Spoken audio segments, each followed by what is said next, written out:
Artileri merupakan bagian dari pasukan militer yang bertugas untuk menembakkan meriam dalam pertempuran, baik untuk menyerang maupun mempertahankan posisi.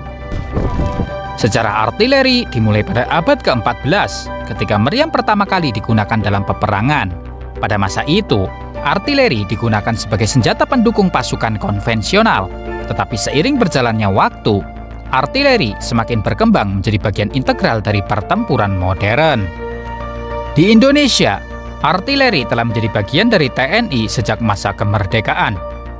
Terdapat berbagai macam jenis meriam artileri yang digunakan dalam pasukan militer, dari meriam kecil dan ringan hingga meriam besar dan berat yang mampu menembakkan proyektil ke jarak yang jauh. Artileri dapat dibagi menjadi beberapa klasifikasi berdasarkan fungsi dan kemampuannya dalam pertempuran. Artileri medan merupakan senjata artileri yang paling umum digunakan dan dirancang untuk memberikan dukungan tembakan pada pasukan yang sedang melakukan serangan maupun bertahan. Contoh, artileri medan seperti meriam, mortir, dan haubits. Artileri pertahanan udara merupakan senjata artileri yang dirancang khusus untuk menghadapi ancaman serangan udara musuh.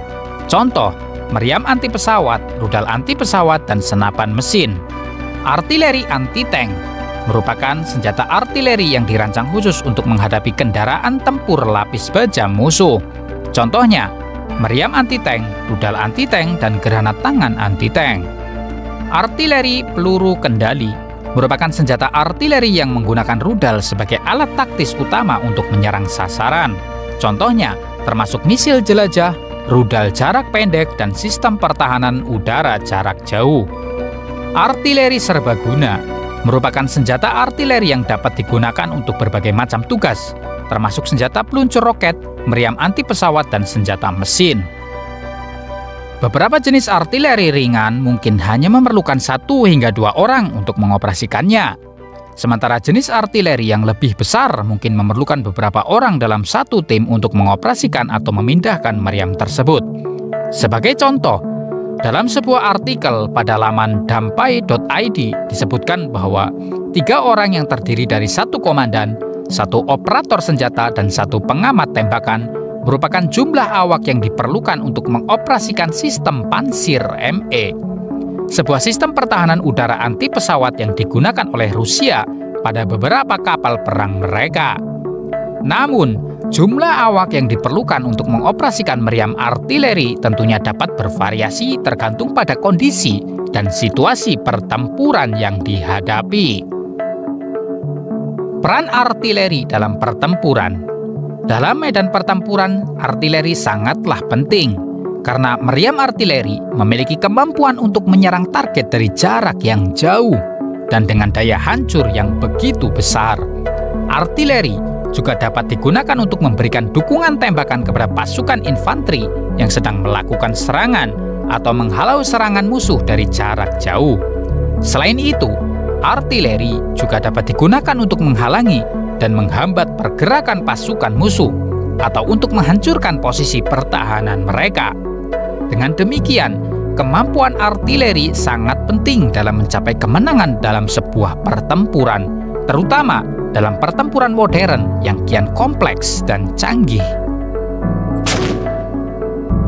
Dalam panggung sejarah pertempuran di dunia, artileri telah mencatatkan diri sebagai alutsista penentu kemenangan. Sebagai contoh beberapa pertempuran yang menempatkan artileri sebagai penentu kemenangan seperti Pertempuran Waterloo 1815. Pada pertempuran ini, artileri Inggris yang dipimpin oleh Letnan Kolonel Alexander MacDonald mampu mematahkan serangan pasukan Prancis yang dipimpin oleh Kaisar Bonaparte, sehingga mengakibatkan kekalahan Prancis dalam pertempuran tersebut. Kemudian pertempuran Gettysburg. Dalam pertempuran ini, artileri Amerika Serikat memiliki peran yang sangat krusial dalam memenangkan pertempuran tersebut.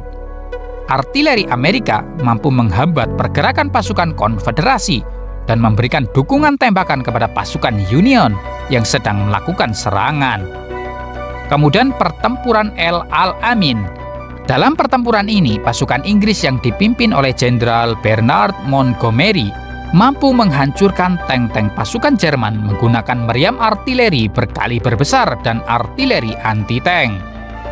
Dan yang terbaru adalah pertempuran Rusia-Ukraina. Bakhmut dijadikan porak-poranda bagai dihantam bom atom seperti dalam peristiwa sejarah Hiroshima Nagasaki. Perkembangan artileri saat ini berkaitan erat dengan kemajuan teknologi militer.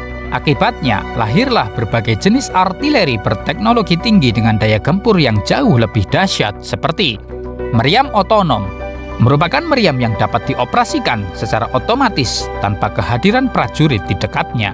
Meriam jenis ini menggunakan teknologi sensor dan komputasi yang canggih untuk mengenali target dan membidik sasaran dengan tepat. Peluru kendali jarak jauh merupakan peluru kendali yang memiliki jangkauan dan daya hancur yang jauh lebih besar dari peluru kendali konvensional. Peluru kendali jenis ini dapat diluncurkan dari darat, laut, maupun udara untuk menyerang target di jarak yang jauh.